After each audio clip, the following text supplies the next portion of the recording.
Bom dia, boa tarde ou boa noite, dependendo da hora que nos estão a ver ou ouvir. Sejam bem-vindos a mais um episódio do podcast Contra a Curva, o teu podcast de Fórmula 1 no Fair Play. Eu sou o Luís Moura, estou com o Diogo Soares e hoje, com uma novidade do nosso painel a partir de agora, Ruth Ribeiro. Começo por ti, Ruth. Boa tarde. Já estiveste aqui no Olá, podcast recentemente exato. a fazer aqui uma substituição do Diogo, mas agora entras em definitivo para o painel e gostava de dar a oportunidade para aqueles que não assistiram a esse episódio para poderem ficar a conhecer um bocadinho melhor. Esse episódio foi o casting, basicamente. Nós é que não sabíamos. Sei lá, o que é que eu posso dizer? Pá, gosto de Fórmula 1 como os restantes aqui do painel, só não vinha aqui parar. Portanto, sou time Ferrari. Isso é importante porque somos os três. Sim, Por somos isso, três então. se Ui, alguém isto quiser, aqui é muito tendencioso, então. se alguém quiser uma diversidade grande de opiniões ou pelo menos de paixões em relação à Ferrari, se calhar este não é o episódio, não é o episódio nem o podcast ideal para assistir. Mas fica de qualquer das formas. Viu, Pronto, acho cumprimentar-te a ti que também. Mais uma sim, vez, então, o Diogo. cumprimentar vocês dois, Ainda, né? ainda tentámos substituir o Diogo, retirá-lo do Sim, episódio, mas ele tinha uma exatamente. lapa permaneceu colado Não, e ele não, eu ligava. tinham que pagar o contrato a cláusula de rescisão, no fundo. Não é barato.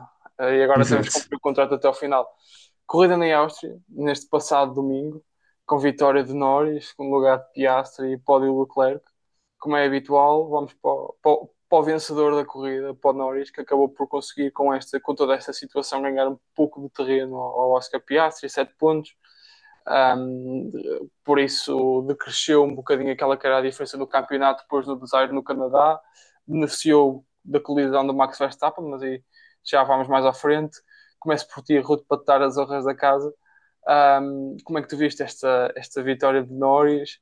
Se é uma vitória com história, se é apenas um grande prémio, um passeio no parque, naquilo que associávamos a Verstappen nos últimos anos.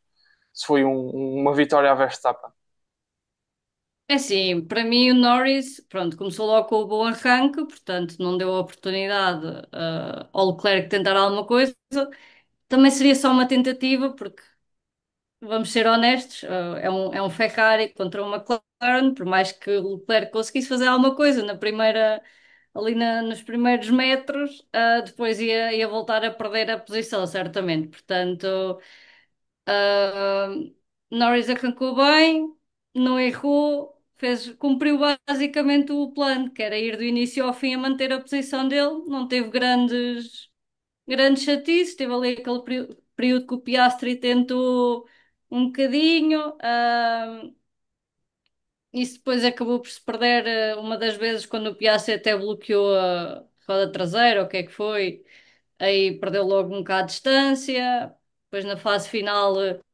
Com aquela avaria do Colapinta não se desviar dele, pronto, aí então atrasou mesmo o Piastri, portanto o Norris só teve mesmo que cumprir a função dele, que era ir para ali fora e foi um passeio, tanto foi um passeio que só seis pilotos é que terminaram na mesma, ou melhor, só cinco pilotos, né? O sétimo piloto já tinha uma volta de atraso, portanto Tem foi um o Fernando Alonso. passeio. O Foi Fernando um Alonso passeio já. para ele. Não houve nada que o chateasse, que o Sim. incomodasse nisto. O Alonso já acabou a corrida a lutar com o Bortolito por posição e a dar aquela ala de defesa. Diogo, não sei se concordas com a opinião da Ruth. Esta foi realmente uma vitória, uh, não diria fácil, porque nunca é fácil vencer na Fórmula 1, obviamente, senão qualquer um estaria lá, mas foi uma vitória simples para Lando Norris.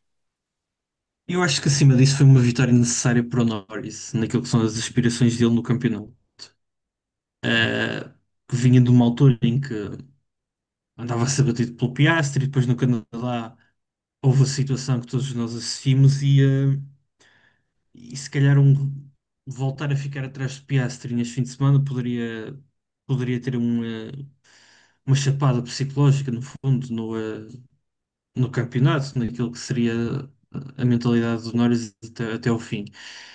E acho que a vitória acaba por ser um pouco imperial, no sentido em que após a ida às boxes, e o Piastri continua, ficou ali numa estratégia diferente. A partir daí, o Norris passa a controlar na totalidade o ritmo da corrida, não só da corrida dele próprio, mas também da corrida do Piastri, porque depois o Piastri teve de ir atrás dele.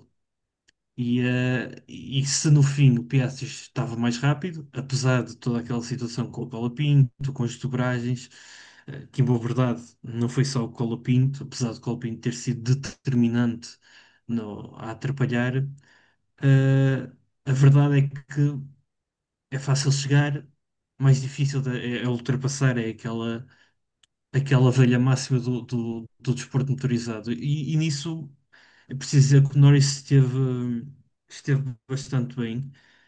E eu e tu, particularmente, Luís, temos sido algo críticos Um do bocadinho. Norris naquilo que ele é capaz de fazer na gestão da corrida, na gestão das suas próprias expectativas ao longo do campeonato.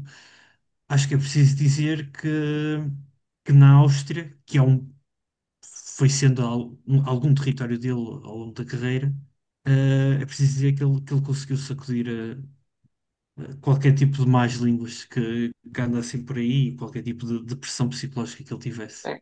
Eu acho que é muito por aí, é um pontapé na crise, porque a melhor forma de combater o grave erro e quase infantil e amador que teve no Canadá ao colidir de uma forma absolutamente inacreditável na traseira de Piastri, a melhor forma de ultrapassar isso é vencendo a corrida e vencer da forma que ele venceu. Primeiro a fazer uma grande sessão de qualificação. Portanto, eu não tenho aqui presentes os números, posso consultá-los rapidamente, mas ele quer dizer, ele fica à frente por cerca de 2 décimas de Piastri na qualificação, pelo menos é esse o resultado que tenho na memória.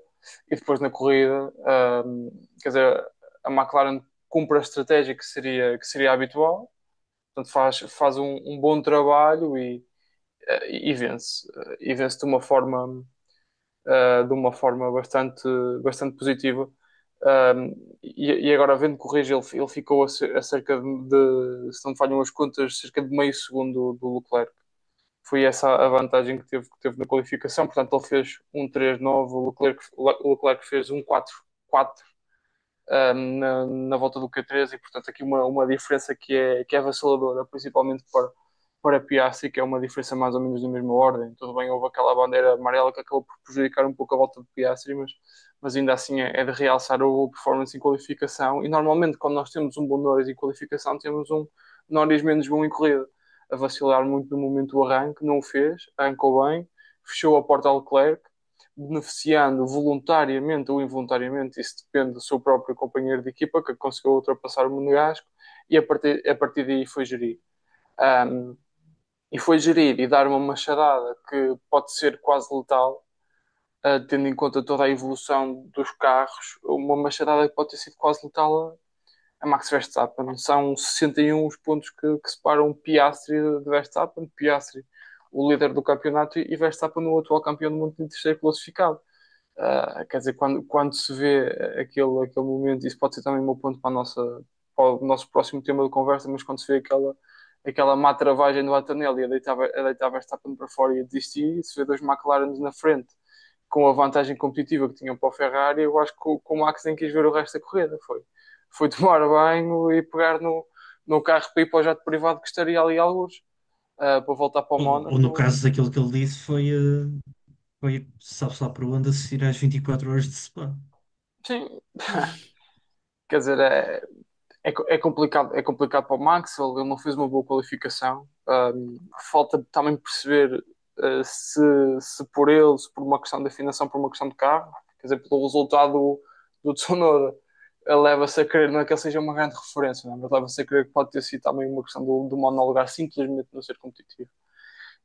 E se Verstappen é o único piloto capaz de qualificar o carro fora do seu lugar, nem sempre isso dá, mas perguntava-vos, e seguindo para ti, Ruth, esta questão do Verstappen, dando-te liberdade para analisar a corrida, aquilo que significa esta desistência e também o próprio incidente em si, daquilo que há a analisar. Achas que este fim de semana é determinado por falta de competitividade pura e simplesmente do Red Bull? também por um mau trabalho do Verstappen, pelo menos na qualificação, porque na corrida há pouca margem para fazer diferença, ele simplesmente não consegue controlar.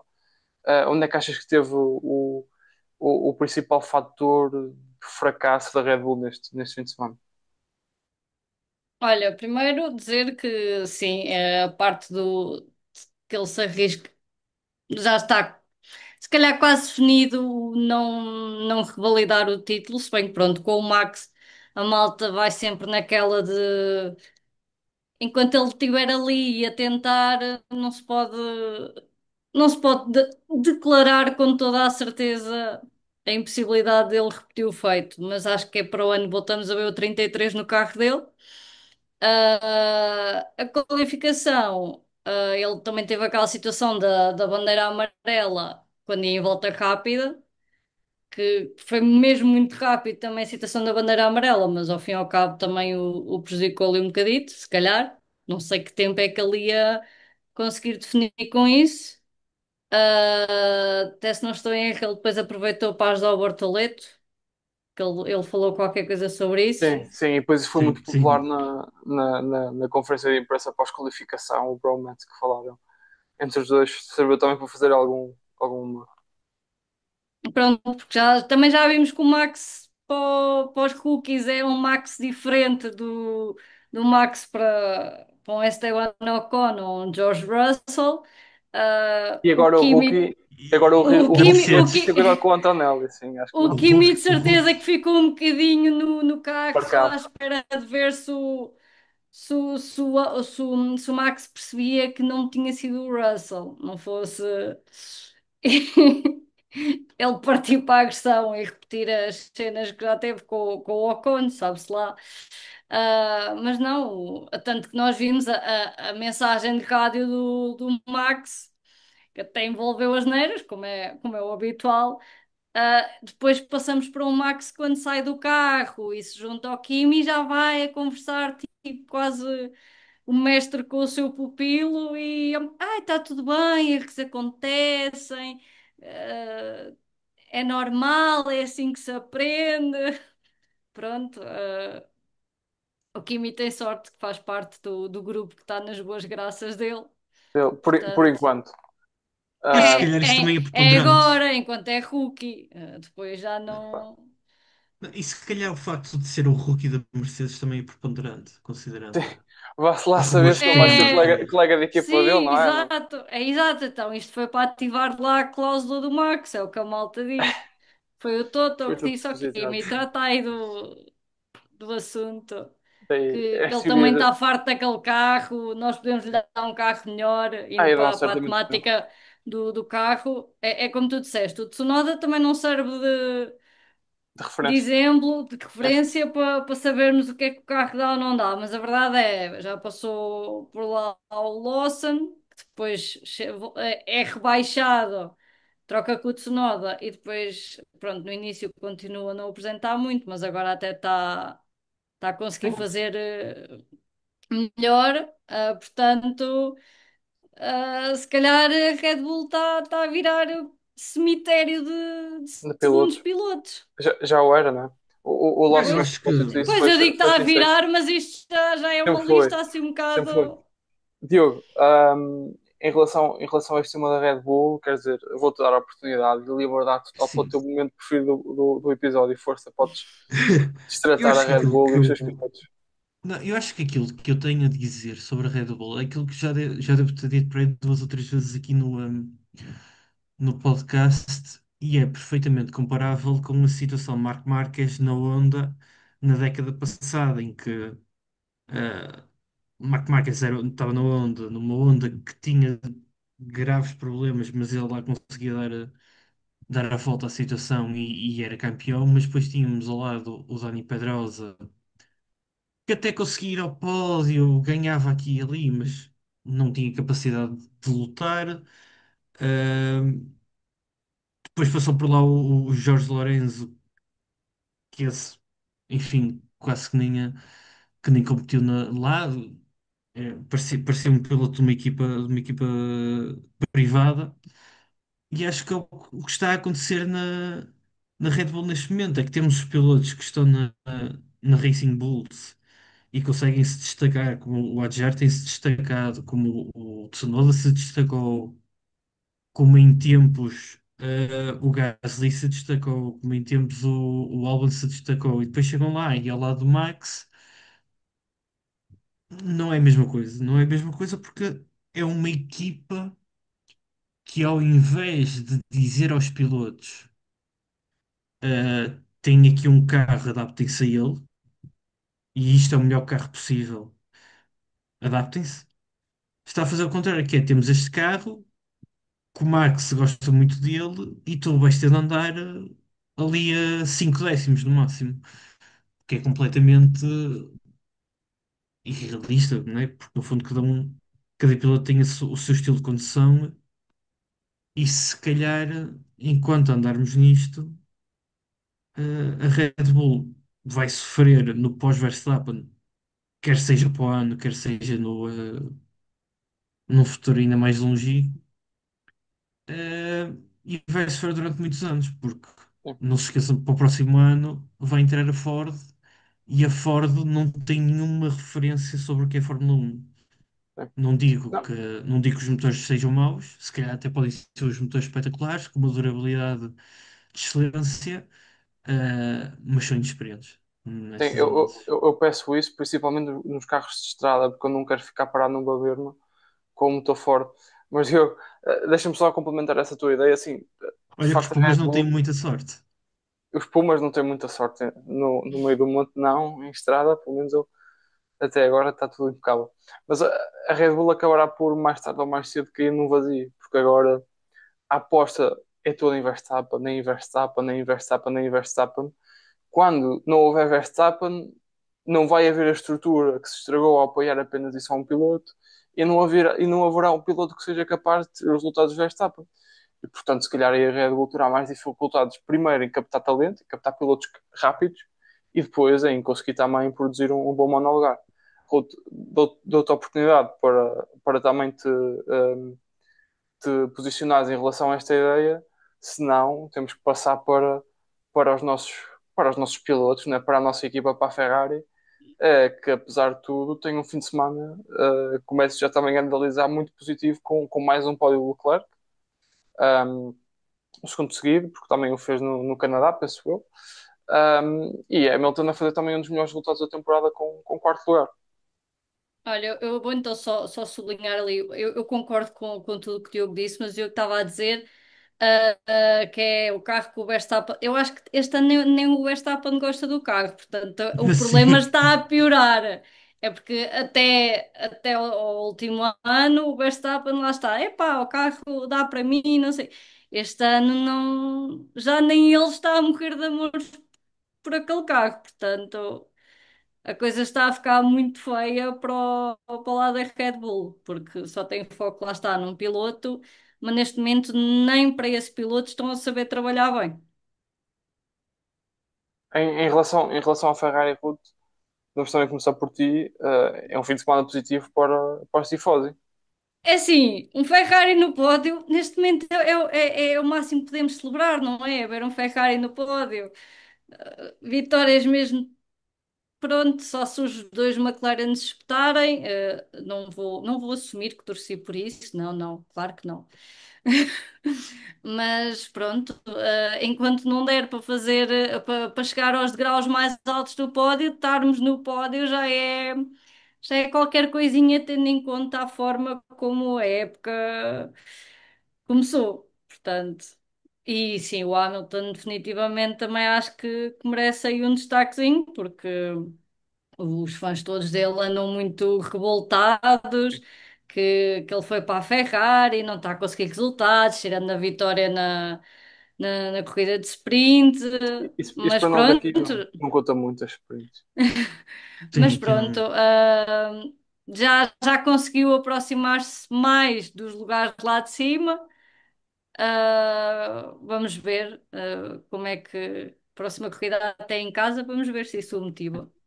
Sim, e e mesmo assim, eu Diogo, já te passo a palavra em relação a essa questão, o Leclerc, Hamilton e toda a diferença, eu vou guardar para depois fazer a minha análise, e eu antes disso, se é a tua vez, Deixa-me Sim, só também dar-te aqui outro ponto de conversa que é um, tentar relacionar então esta boa performance da Ferrari, um, que me parece e que parece a toda a gente, ora melhor que a Mercedes, ora bastante pior. Como é que esta coisa, como é que estas coisas têm acontecido? Se isto é responsabilidade da Ferrari não ser consistente ou se é algo que simplesmente está a acontecer na Fórmula 1, que é a inconsistência de ambas as equipes. eu acho que é precisamente por isso. E, aliás, é um bocado lógico. Aliás, tem sido bem visível que a Mercedes tem mais dificuldades, esta época, tem mais dificuldades nos circuitos ou nas temperaturas mais quentes, onde houver mais calor. O carro não se está tão bem. Deu-se isso em Imola, os motores até andaram a estourar. No Mónaco também estava calor e os carros também não andaram muito famosos. No Canadá ganham com um e vão ao pódio com outro. E as temperaturas não estavam nada por aí além, andava ali nos 20 graus. Em Ah, Barcelona o carro do Kimi parou também. exatamente, exatamente. E Já me estava lembrava calor. desse. E É, se eu estava sou a calor. testemunha que estava lá, que estava muito calor. Pois. E, e a Ferrari, eu não consigo identificar um circuito em que a Ferrari seja, ou as características em que a Ferrari seja mais competitiva ou menos competitiva, É porque Monza para a terceira. É Monza para a terceira sim, porque vitória do Leclerc. isto parece um carro, e eu quase que diria que era um carro camaleão, porque muda de corrida em corrida. Só que depois o objetivo do camaleão é mudar-se para se adaptar ao ambiente. E o Ferrari nem sempre se adapta. Mas acho que a Áustria até acaba por ser um bom presságio para os dois pilotos e se calhar principalmente para o Hamilton, porque ele não fica assim tão distante do Leclerc comparado ao que já vimos por aí. Ele termina, penso que a 9 segundos, mas já vimos o Hamilton a terminar a muitos mais.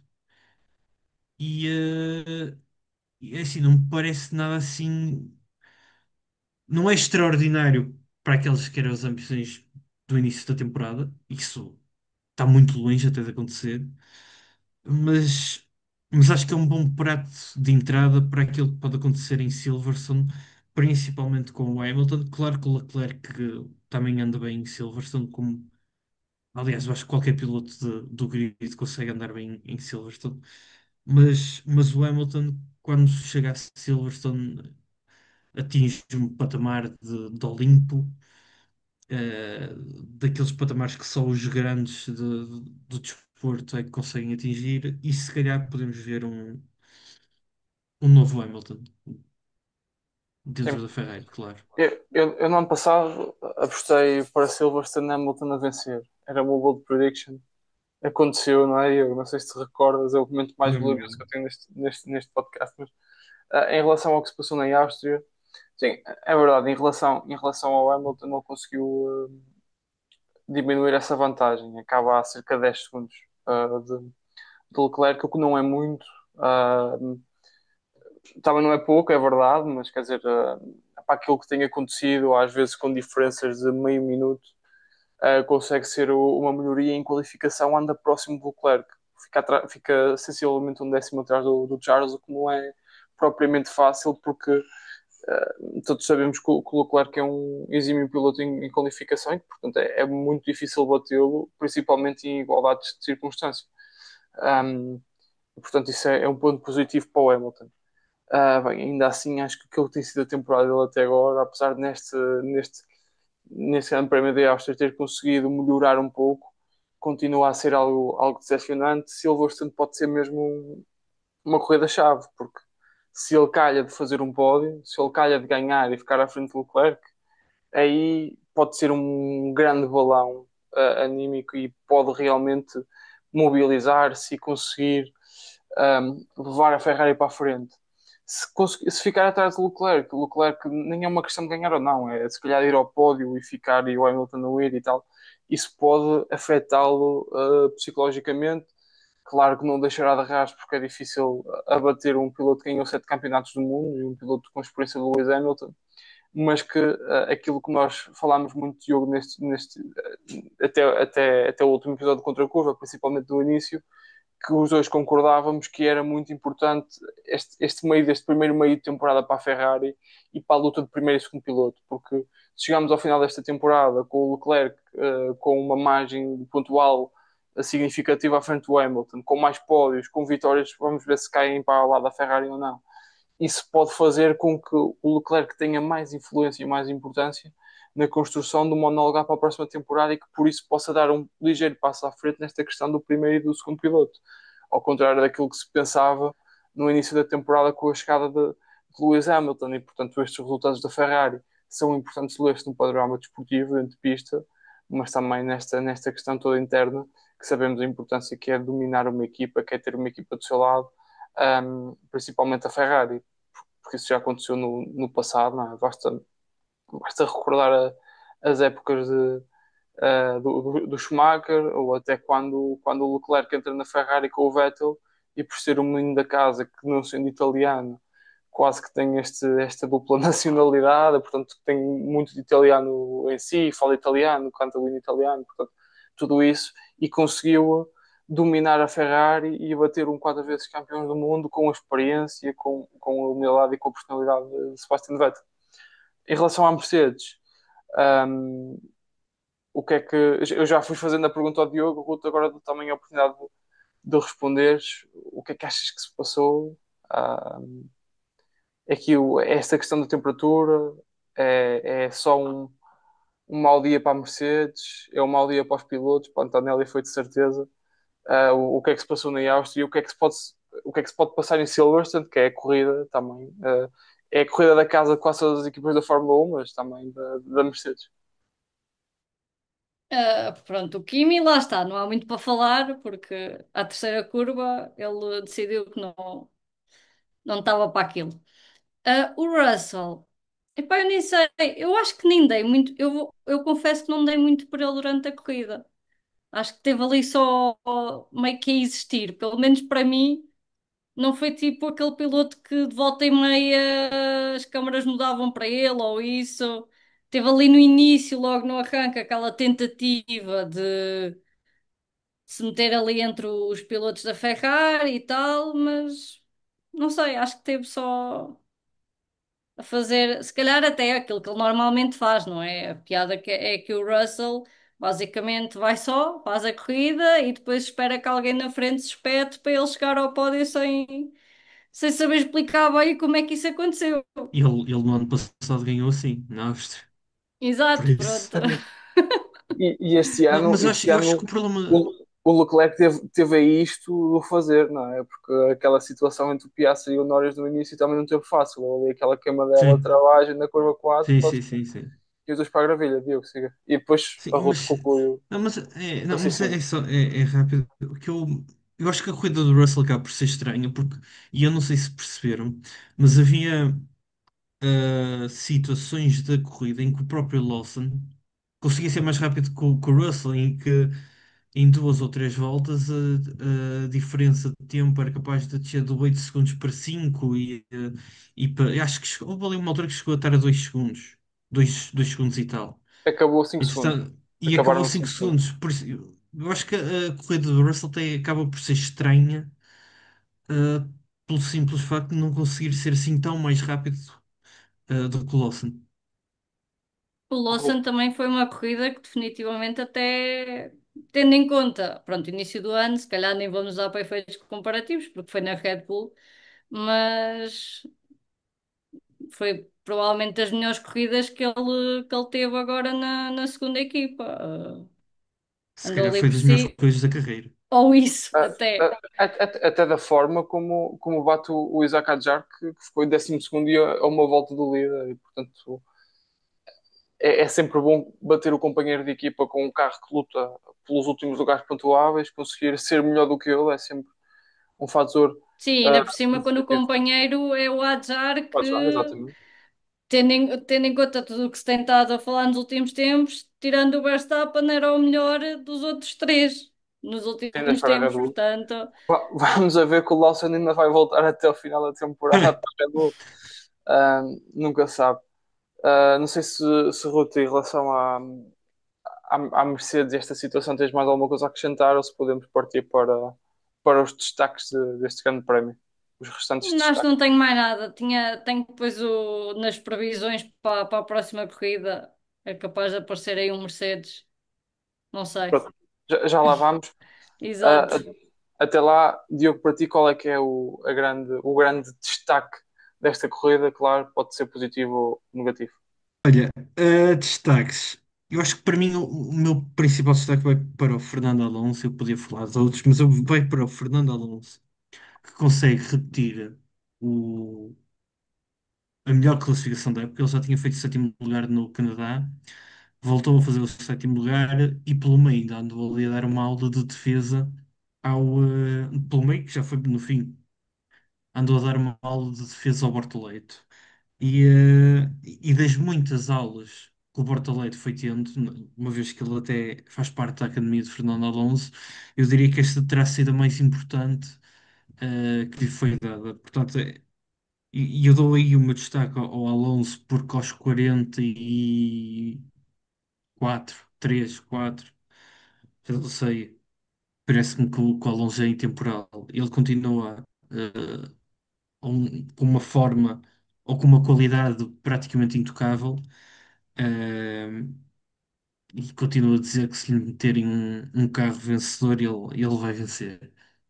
Por isso, sim, dou o meu destaque principal da corrida ao Fernando Alonso. Ruth, Pá, nós ontem falámos do Bortoleto e Diogo. Agora vejam lá se arranjam outro. E eu, vou arranjar outros, que é para não ir com o Bortoleto. E o que é que eu tinha na lista? O Alonso. Portanto, vá, o Diogo, o no Diogo meu tem caso, esta capacidade de nos enganar sempre. Exato. no meu caso, o Alonso era por causa de ter andado aqui a demorar a chegar aos pontos e desde que pontuou em Barcelona não saiu Sim. ainda da zona de pontos. Mas pronto, como falaste, o Alonso, também não vou ao Bortoleto. Vou para o colega dele, o Nico partiu de 20º, e acabou na zona de pontos, E em não, nono. Portanto, deixa-me só Força, Diogo. uma coisa que me esqueci de referir sobre o Alonso. Eu não sei se vocês viram, mas depois andou a circular pelas redes sociais quando estavam nas flash interviews depois da corrida. O Alonso estava a falar com o Lawson e disse qualquer coisa como: Opa, eu acho que deves ter pensado que eu te queria ultrapassar, mas eu não te queria ultrapassar, eu só queria seguir o teu DRS porque tu estavas rápido e eu queria ter mais ritmo porque sozinho não conseguia ter ritmo nenhum. Ah, e eu acho que isto também é mais uma prova da genialidade do Alonso. Que ele consegue se meter atrás do Lawson, no fundo a ser rebocado pelo Lawson, não teve nenhum drop de pneus, como muitas vezes acontece com outros pilotos. E era só mais isso que eu queria acrescentar. Sim, quer dizer, é difícil não encontrar um destaque positivo desta corrida entre Alonso, Bortoleto e o Liam Lawson. Acho que são os grandes destaques, mas já que toda a gente considera que o grande destaque foi o Bortoleto e toda a gente andou a fugir não, eu deste meti o destaque, Hulkenberg, que era para não. sim. Eu aproveito para falar do piloto brasileiro, que bem, quer dizer, demorou a chegar aos pontos. Não é que seja propriamente apenas culpa dele, porque quando não se tem um carro competitivo é difícil chegar-se aos pontos. O Hülkenberg, fruto da experiência, foi fazendo grandes resultados. Aliás, o grande resultado da Sauber esta temporada, ou da Sauber, sim, desta temporada, foi um quinto posto. Portanto, um, mas dentro daquilo que tem sido a temporada do Bortoleto, que começou bem logo com uma grande qualificação na Austrália, batendo o seu companheiro de equipa, o Hülkenberg, depois foi perdendo alguma capacidade, foi se adaptando, foi fazendo um trabalho muitas vezes passado despercebido e chega muito merecidamente aos pontos. Oitavo lugar, mais rápido que o Hülkenberg. É verdade, o Hülkenberg teve que recuperar mais atrás, começou em último, acabou nos pontos, é também um grande destaque. Mas é uma palavra de mérito que o Bortoleto merece ouvir, ele que já no pós-corrida, provavelmente nas flash interview, ou se não, a órgãos de comunicação social brasileiros, disse que estava muito ansioso para Silverstone porque a Sauber vai estrear novas peças e, portanto, vamos ver se há aqui um aproximar da Sauber às restantes equipas, se é um aproximar à Racing Bull, se há um aproximar à Haas, também dar uma palavra para a Haas, para Esteban Ocon, que acaba em décimo e que, portanto, também faz uma boa corrida juntamente com todos os outros pilotos. Não sei se alguém se quer atrever Deixa-me a só. criticar alguém. O Diogo quer. Força, Diogo. Não, não é para É para criticar. Quer criticar, pronto. dizer, quer dizer, posso não, até posso criticar porque entretanto lembrei-me de outra coisa sobre esses novos pacotes aerodinâmicos que a Sauber vai levar. Também é também interessante perceber se eles se conseguem distanciar de vez da Alpine que está cada vez mais enterrado. Mas também sobre a Sauber, e a pergunta aqui que vos faço, vou entrar aqui no modo que tu costumas ter, Luís, de perguntar mais tu, mas não vos parece que a Sauber é cada vez mais Audi? Eu acho que é natural que assim seja, não é? Está E a gostei muito caminhar dessa para pergunta, isso. Diogo. Gostei muito da tua força, da tua motivação para fazeres uma pergunta, mas sim, eu acho que concordando com o Ruto, está a caminhar para isso. Quer dizer, mal seria se não tivesse a fazer. Tem que ser o ano da transição. Claro. E portanto, melhorar. Acredito que a Albi tenha responsabilidade pelo nome, não só na Fórmula 1, mas pelo nome no desporto motorizado, no mercado automóvel, na próxima época, a aparecer com um carro competitivo. Não um carro competitivo para vencer corridas, mas para estar nos pontos com mais consistência. Portanto, acho que é normal que assim seja. Agora, se me perguntar se este resultado é um resultado da Audi e não da Sauber, parece-me que ainda não. Que é mesmo esse processo de transição. É que eu penso no. Nós, nos últimos anos, se calhar na última década, vimos sempre uma Sauber muito mais ahm, defensiva no estilo de apresentar evoluções, porque tinham que estar sempre a gerir o orçamento devido às dificuldades financeiras, o que é sempre normal para uma equipa pequena. E pelo meio víamos sempre alguns problemas aqui e ali na estratégia. No ano passado tinham aqueles problemas nos pitstops que ficavam uma eternidade parados a tentar tirar uma roda. E este ano nada disso está a acontecer. Portanto, para quem. Aliás, eu acho que o projeto da Audi sempre foi dado como complicado a partir da nascença, porque eu não sei se vocês se lembram, quando começa a ser idealizado o projeto em 2022, 2021, por aí.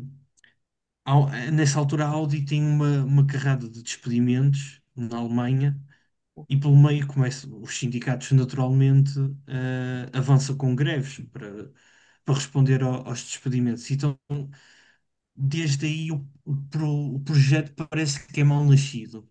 E eu acho que esta transição, e isto temos visto com a Sauber, parece dar a indicação contrária. Não quer dizer que a Audi no próximo ano vai ter um carro extremamente competitivo, até muito provavelmente não vai acontecer isso. Mas se calhar o carro vai ser melhor do que aparentava ser há um ano, há Sim, 3 anos, há quer dizer, 4 anos. a expectativa que nós, face aos resultados recentes da Sauber, estávamos a criar era uma expectativa muito baixa. Portanto, era uma expectativa de andar no fundo do pelotão. Portanto, agora, vendo a possibilidade das coisas se calhar poderem melhorar, é normal que se pense de uma maneira diferente, mas acho que só o tempo dirá. Ruth, não sei se te queres pronunciar também em relação a esta história É, da Audi. eu acho que já me pronunciei suficiente. Lá está, é o ano da transição, ainda não se pode dizer que são resultados da Audi, mas é claro que a Sauber está a trabalhar para ao longo do ano ir se aproximando daquilo que provavelmente depois é a ideia para o próximo ano. Tendo em Bem, conta que lá está, regulamentos mudam e tudo, mas sim, pelo menos os processos, a forma de estar da equipa, o procurar resultados melhores. mantém-se. Um, Está analisado o Grande Prémio da Áustria, portanto agora é tempo de irmos para a reta final, para o sprint deste episódio contra a curva, que é antevisão ao Grande Prémio de Silverstone do Reino Unido. Portanto, Diogo, como nós gostávamos, não sabemos a opinião da ruta ainda, mas é um daqueles fins de semana que nós gostamos. Portanto, há uma qualificação e há uma corrida e não há aquele mini fim de semana no meio do fim de semana, que é a corrida Aquele treino de sprint. 30 minutos. Aquele treino de E, 30 portanto, minutos, sim. quem quiser primeiro avançar com as previsões, Ruto, não sei se estás pronto para essa previsão para a qualificação, os três primeiros e depois a qualificação para a corrida. Ui, eu só trazia a previsão do pódio. Ah, do pódio, pronto, ok. Nós Só vamos fazer também para trazia a pódio. qualificação. É assim, também não há de mudar muito, não é verdade? Os McLarens devem sair de um 2. Eu apontava para um da casa a tentar o terceiro lugar. Vai ser ali, lá está, o Hamilton. Se calhar com aquela vontade de ser agora que chega ao pódio, mas depois, como estávamos a falar da Mercedes, o Russell também vai ter a mesma vontade. Portanto, vai ser o que conseguir fazer melhor na qualificação, sendo que eu ia dizer, se o Hamilton sair à frente, se calhar defende-se de uma forma mais. Mais Pronto, eficaz? vai-se defender, exato, mas depois lá está. Se a Mercedes estiver num fim de semana dos bons, que já teve vários, passa Sim. ao ritmo da Ferrari, portanto. E depois temos que pensar sempre que a ida à boxe pode ser uma coisa boa ou má para a Ferrari, portanto, as pizzas até andam rápidas. Os meus parabéns àquela equipa que de repente descobriu a fórmula para Fantásticos, essa parte. fantásticos. Quer dizer que Mas pode ser má. Mas agora falta é acertar nos timings às vezes É, de ir à boxe, porque olha, não mencionámos, mas na Áustria tivemos um Hamilton a dizer que não queria ir à boxe e depois foi à Sim, sim, boxe. sim. É verdade. Portanto, nós temos um problema na Ferrari que eles nunca conseguem acertar em tudo ao mesmo tempo. só Portanto, temos um problema. Isso já é muito o bom. maior problema é esse, não é? Sim. Ahm, Diogo, essa questão Pergunta. dos pitstops, antes de ir à tua antevisão, Diogo, e que tu tens mais facilidade em dominar este tipo de assuntos, eu tenho na minha memória que as paragens em Silverstone são das mais longas da temporada. Sim, Portanto, porque em tempo sim, perdido, porque por todo o percurso que é feito no o pit lane. limite de velocidade é mais curto. O limite de velocidade é de 60 km hora num pit lane que é relativamente longo. Portanto, Quando normalmente é aos 80 km/h. 80, Não, é 80. Portanto, Costuma ser 80. claramente é sítio que ninguém pode fazer asneira no momento de trocar Na pneus, entrada, porque exatamente. aí tem que ser mesmo limpinho. Exatamente. E não posso fazer geneiras na entrada. Sim, isso também. E já a entrada é aconteceu rápida, algumas que é vezes. ali. Sim. Já aconteceu alguns Mas, todos. Diogo, previsões. enfim, previsões. Eu para a qualificação do Lando na pole position. Porquê? Porque ele nunca ficou atrás do companheiro de equipa em Silverstone em qualificação. Nas 8 tentativas ficou 8 vezes à frente. Piastri segundo, Hamilton terceiro. Para a corrida, não faço a mínima ideia como é que fica o terceiro lugar, mas eu aposto que Lando consegue manter a vitória, ou consegue manter o primeiro lugar e vence. Piastri fica em segundo. E vai um pouco à questão também da route, depende dos Mercedes. E eu neste momento inclino mais para o Hamilton, porque o Reino Unido, o sul do Reino Unido está a passar por uma vaca de calor e quem tem visto o Wimbledon. Houve já alguns problemas até ontem com os espectadores a desmaiarem e tal por causa do calor. Portanto, se tiver calor, eu aposto Hamilton, Ferrari e Hamilton para ficar em terceiro. Se o tempo tiver assim mais ou menos, eu dou a aposta para o Russell. Olha, se cair uma chuvinha, a Ferrari manda-os com os pneus errados e já Sim, sabemos de sim, sim, certeza que sim. não Sim, vão Mas parar ao pódio. e troca-se ali em isso, quem vai, e entretanto vão os dois ao mesmo tempo. E pronto, isso já se sabe. isso nunca é um grande problema. Bem, para mim, eu vou tentar mexer aqui um bocadinho com esta situação e deixá-la mais animada. Porque para mim a qualificação é Norris, Piastri e Hamilton. Mas depois na corrida, o Piastri vence porque acontece qualquer coisa ao Norris. O Leclerc fica em segundo e o Russell é terceiro. O Russell há de se qualificar ali em quarto, quinto lugar, um lugar atrás do Leclerc. que depois sobem os dois, porque, olha, pode haver uma batida entre Norris e Hamilton. Era engraçado em Silverstone, os britânicos que lutavam por uma vitória batiam e tiravam de cena um britânico da possibilidade de vencer. Eu sei que eu para Silverstone correu-me bem no ano passado com a previsão que fiz e, portanto, agora quero tornar a arriscar. Acho que seria bom sinal e teríamos uma boa corrida. Se assim acontecesse. O que nós também costumamos fazer sempre que há um fim de semana de Fórmula 3 é dar as notícias sobre o Ivan Domingos, que no último fim de semana não teve propriamente uma etapa feliz na Áustria, mas que agora tem uma oportunidade de voltar mais forte em Silverstone, num traçado que conhecerá melhor. Um, não é, Diogo? Ele já correu em Silverstone. Eu pergunto sempre ao Diogo, porque ele, tudo que é fórmulas de promoção, À vontade, à 101 vontade. traçados, os pilotos que correram, as voltas que fizeram à frente e não sei o que, ele domina essa situação e a minha E memória por acaso, já não é melhor. talvez sim, não me lembro se no Freca andou no ano passado, mas isto também é assim muito rapidíssimo para fazer por acaso não. Nunca correu?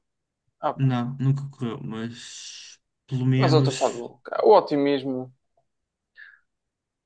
Então, nunca correu, Exatamente. pode ser que seja abençoado com aquela sorte da De rookie, de iniciante. principiante. Exato, Exatamente. exato. Principiante.